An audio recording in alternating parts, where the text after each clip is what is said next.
எதிர்காலத்தில் அவங்களுடைய வாழ்க்கை சரியாக இருக்கணும் அப்படின்னா அடிப்படையிலே கல்வி தான் இன்றைய எதிர்காலத்தினுடைய வாழ்க்கை நல்ல விதத்தில் அமையும்.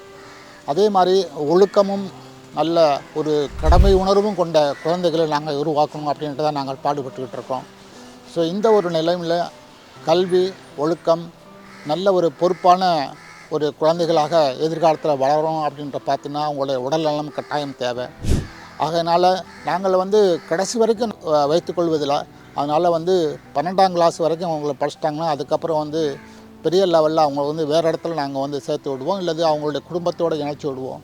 இப்போ இருக்கிற குழந்தைகள்லாம் யாரும் அனாதைகள் கொஞ்சம் பேர் தான் இருக்கிறாங்க. ஆனால் எல்லாமே சிங்கிள் பேரண்ட்ஸ், அதாவது ஒரு பெற்றோர் மட்டும் இருப்பாங்க, ஒருத்தர் இறந்துருப்பாங்க இல்லது விட்டுட்டு போயிருப்பாங்க. இந்த மாதிரி குழந்தைகள் தான் நாங்கள் இங்கே வச்சுருக்கோம்.